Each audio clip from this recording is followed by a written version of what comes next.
Bonjour à tous, nouvelle vidéo aujourd'hui où on va aborder le sujet des ennemis qu'on va pouvoir observer dans le thème astrologique.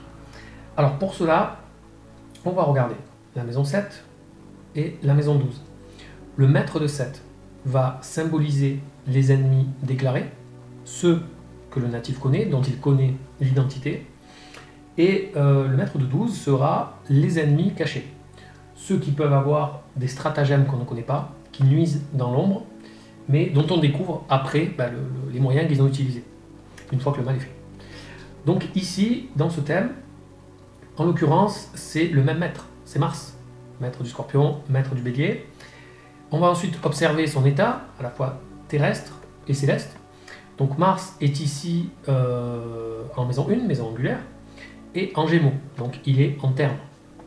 Donc quelque part, le fait qu'il soit en maison 1, qui est une bonne maison, vient un petit peu protéger le natif de ses ennemis. Ça vient un petit peu tamponner quelque part l'influence que vont avoir les ennemis sur sa vie. Il est en terme, donc dans une dignité mineure, mais une dignité quand même, donc ça vient un petit peu compenser, quelque part. On peut ensuite observer ses aspects. Donc il y a ici un carré à Vénus, donc on pourrait dire que quelque part les ennemis peuvent avoir tendance à nuire aux natifs, que ce soit physiquement ou au sein de sa santé en général. Donc Vénus est en maître de 1, maître de 6. Et ensuite, il y a également un aspect, cette fois en trigone à Jupiter, qui fait que Jupiter va également venir comme ça un petit peu atténuer cette influence des ennemis. On peut encore aller plus loin, détailler en disant que Jupiter étant maître de 11, le poisson étant signe intercepté ici, et maître de 8, Jupiter va protéger le natif de ses ennemis face aux changements, aux transformations, et à travers son réseau social, son réseau amical et ses revenus. Donc voilà pour cette vidéo très rapide.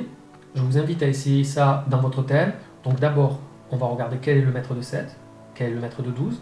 Là, en l'occurrence, c'était le même, mais bon, ça peut ne pas l'être, ça peut être encore un astre différent. Vous allez ensuite observer l'état céleste et terrestre de cet astre et observer les aspects. Voilà. Alors, on aurait pu aussi ajouter les parts.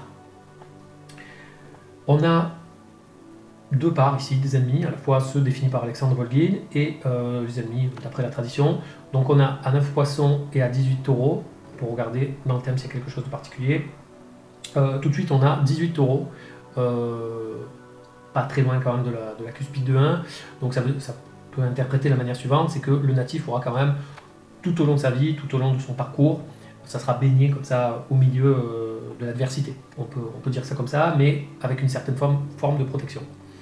Au niveau des poissons, 9 poissons, il n'y a pas grand chose en fait, il n'y a pas d'astre en fait qui vient aspecter cette part directement, donc voilà. Donc je vous invite à tester et je vous dis à la prochaine.